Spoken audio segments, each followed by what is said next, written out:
Hi guys, mayong adlaw sa inyo ha.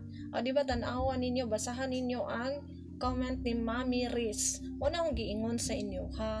Nga naagi uban nga mahadlok magpakita kung unsa o kinsa gyud sila. So mauna no nga ningon ko sa inyo ha.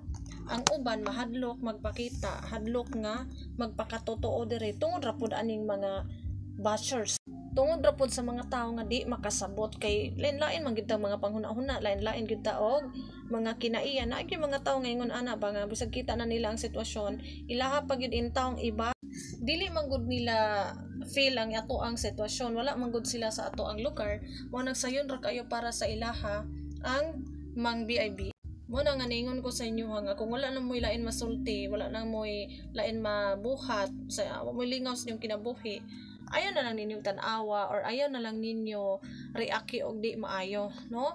Sama sa giingon niya din ha nga siya kuno usa pud siya ka disabled pero wala gid niya gilantad ba kung unsa gid siya kay mahadlok siyang i-bash. In ana gid ako mindset sa una, mahadlok pud yun kong i-bash. Mahadlok ko ba nga basig di na ko kaya mga bashers, basig magsakit ra kong dughan, basin og dili na ko kaya i-handle ang mga pagbash nila. Mao na nga unta kung wala na lang tayo lain masulti, di na lang ta mo comment, no?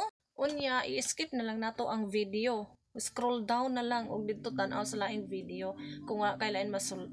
Mao ginay nakasad nga realidad nato, no? Kay bisan og lisod natong kahimtang, bisan og sayod na gud ta nga kapoy ang iyang kinabuhi, lisod iyang kinabuhi, unya kaya pag idintaw mo sulti o mga di maayo, kana mag-BI pag yun.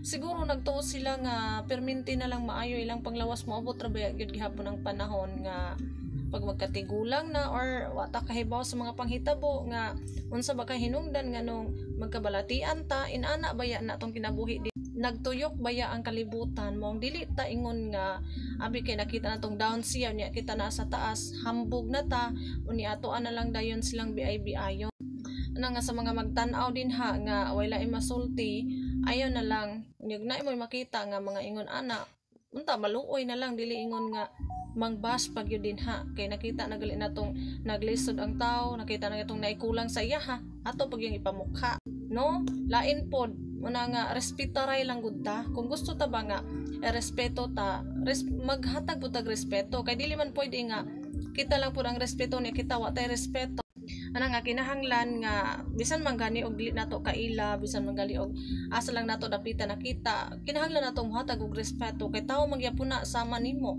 pareha ra man tang tanan, tawo ra man tang tanan, ang nakaapan lang kay naikuwang namo or naay nami kapansanan unya kamo kompleto, kamo normal, mao lang na ang nakaapan pero pareha ra gyud tang tawo, usa ra gyud atong padulngan. Mao lang gyud nato ang hunahunaon nga dres kalibutan tanan magyapon ta mahanaw wa may mobato diri bisag kinsa og unsa pa ka bisag unsa pa ka diha ka sikat unsa pa ka diha ka ilad mohanaw ra gyapon og bawagtang ra gyapon kaning kalibutana ang dili gid ta pwede manghinambog dili ta mang BIBI kay wa ta kahibaw sa umaabot kung unsay atong kapalaran. So sa imo diha Mami Riz, I hope nga dili po nimo ikauwaw ba kung unsa kasama sa ako kay bawo man ko nga grabe gid akong sitwasyon, siguro daghan ang makaingon ba nga grabe gid akong sitwasyon pero wa man gani ko mauwaw, may ko mahadlok.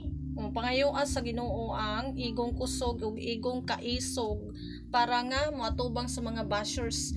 Didma lang na sila, pasagdi lang na sila. Bahala kita gidaog-daog basta kita wa taman yatak og katungod sa atong isig katawo. So ana lang. Daghang salamat sa inyong pagtan-aw. God bless and bye.